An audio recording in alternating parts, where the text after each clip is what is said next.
Maryse Wieser, vous êtes arbitre international du canoë-kayak, vous êtes formatrice, coach professionnel à l'international, experte en leadership et en agilité, et vous êtes évidemment membre de Femix Sport, comme on le disait tout à l'heure, l'association pour la mixité dans le sport et pour le sport féminin. On a envie de dire que s'il y a un domaine où il y en a beaucoup, mais où les stéréotypes sexistes ont la vie dure, c'est bien aussi dans le sport. Donc, bien, Maryse, comment luttez-vous contre ces stéréotypes sexistes au quotidien, notamment dans Femix Sport et dans votre vie professionnelle? Votre micro. Mettez votre micro, Oui. Maryse. Le micro est présent, il est ouvert. Vous m'entendez? Oui. Très bien. Donc merci Jocelyne et merci au collectif de nous permettre de croiser nos travaux contre le sexisme et comment chacune de nos associations tente d'y répondre. Je commencerai mon propos en réaffirmant que si les femmes ont vécu à partir des années 70-80 une triple révolution, que ce soit sur le plan biologique, technique et des institutions, c'est aussi à cette période que, pour l'anecdote, la femme devient dans l'édition du Larousse un être humain de sexe féminin au lieu de femme compagne de l'homme. C'est, je trouve, assez important à le souligner. Et si le rôle nouveau de la femme, grâce à ces triples révolutions, que j'ai évoqué nous permet d'avancer également dans le sport, c'est grâce à des collectifs d'associations tels que le nôtre, à des femmes et à des hommes qui ont la volonté affichée de pratiquer une véritable politique inclusive et que je vais tenter de brosser, car, comme vous l'avez précisé, le sport est loin d'être exempt de stéréotypes et de sexisme.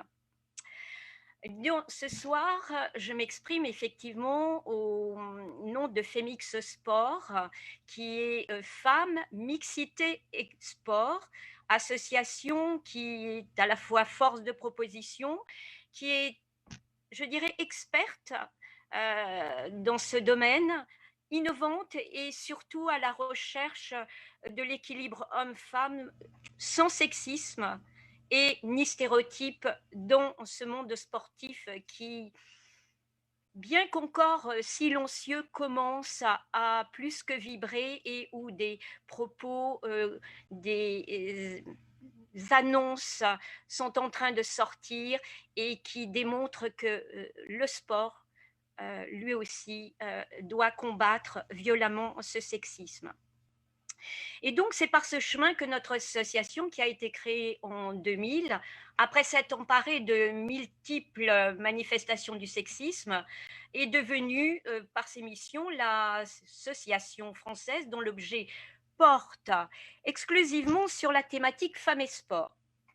Alors, c'est un outil, comme je vous l'ai précisé, novateur, au service essentiellement des structures fédérales, de leurs organes déconcentrés, des collectivités territoriales, puisque nous intervenons aussi auprès de ces organisations, des vecteurs de communication en lien avec le sport en général. C'est ainsi qu'aux côtés du ministère des Sports, nous travaillons sur des leviers d'action qui nous inscrit dans l'ère du changement et de l'héritage.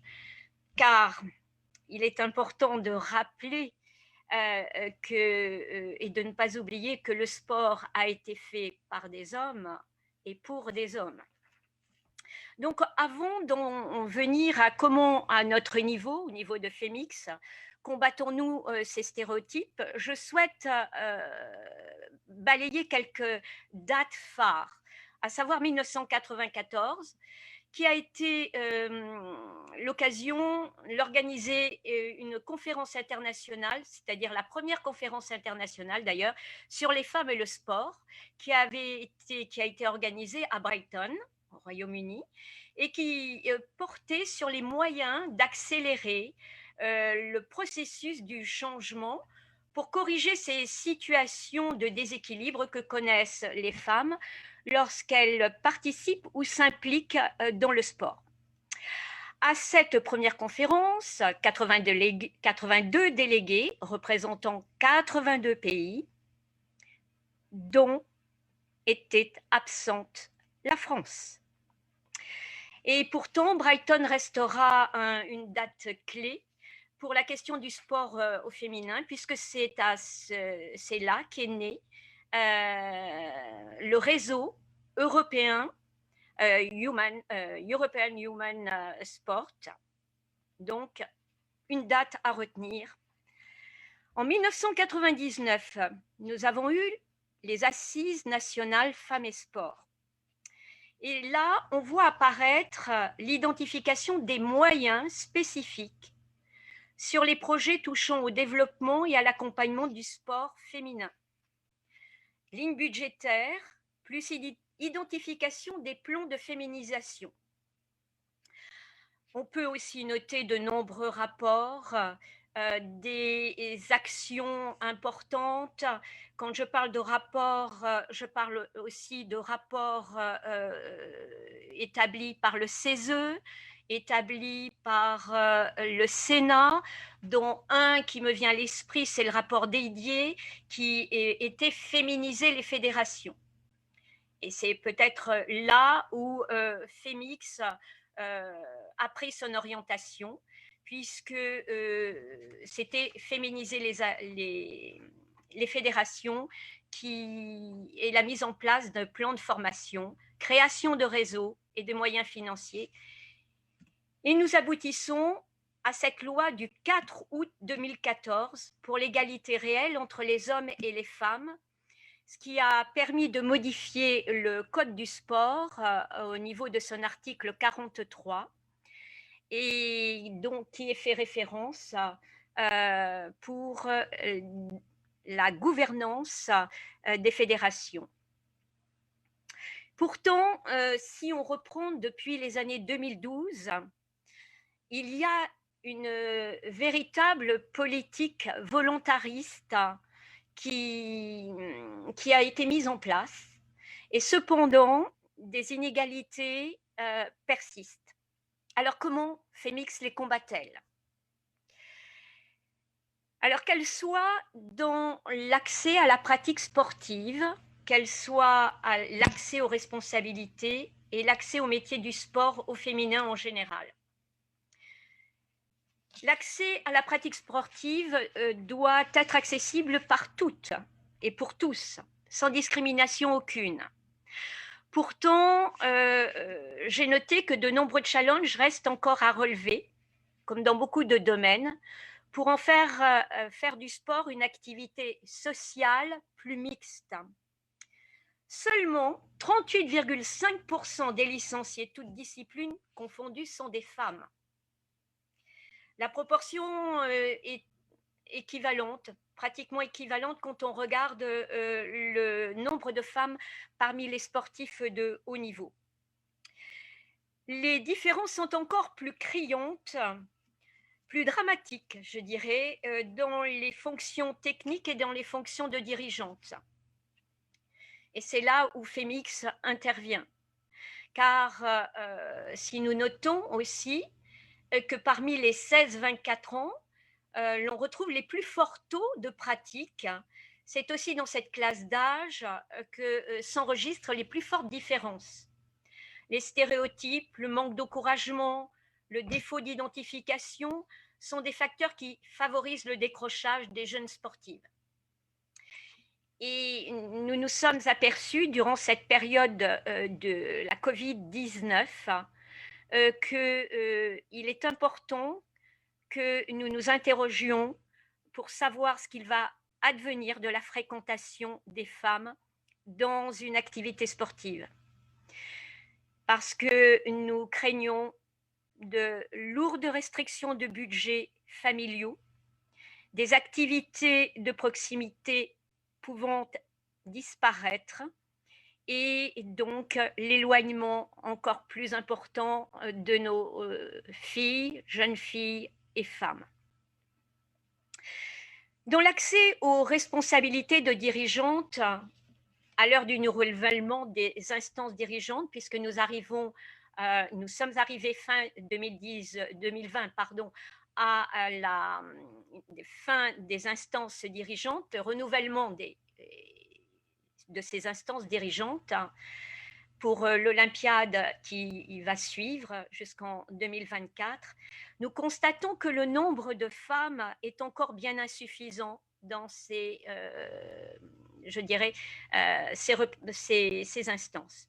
À ce jour, après avoir perdu lors de la dernière élection la seule femme que nous avions présidente d'instance de fédération qui était Madame Lamour, à ce jour, 2021-2024, une seule femme présidente de fédération olympique, Nathalie Pechla, pour les sports de glace.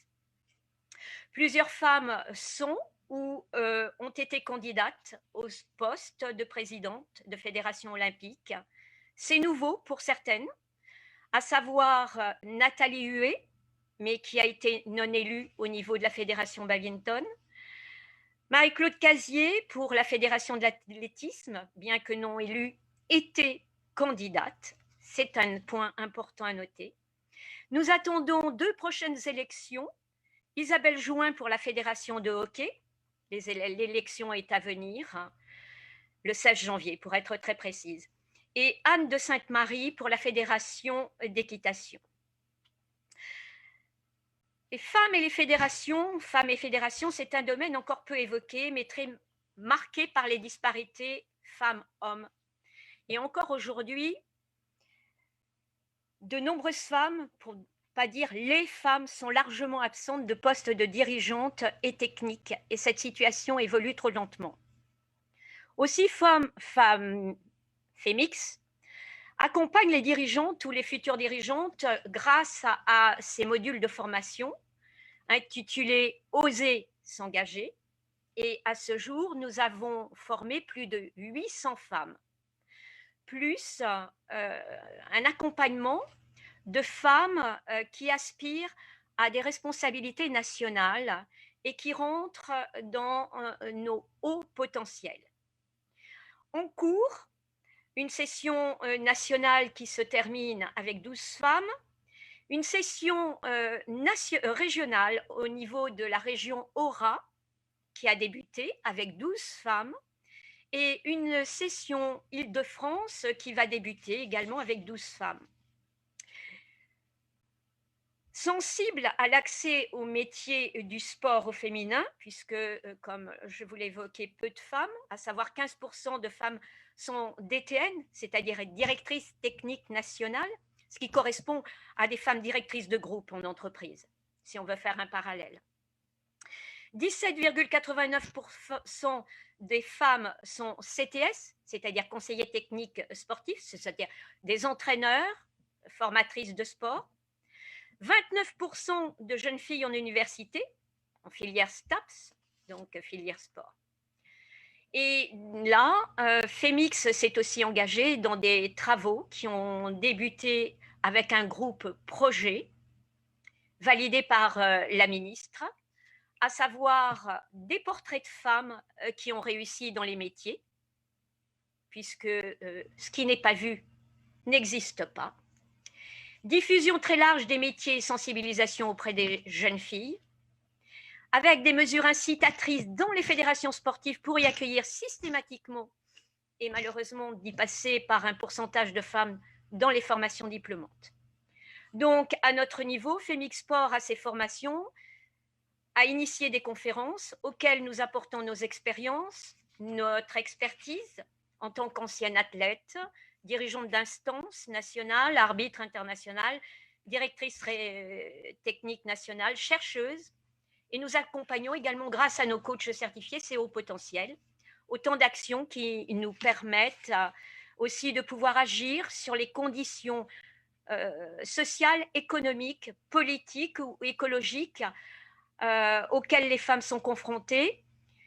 Participons ainsi à leur autonomisation, leur responsabilisation, en gommant ce sexisme, ces stéréotypes.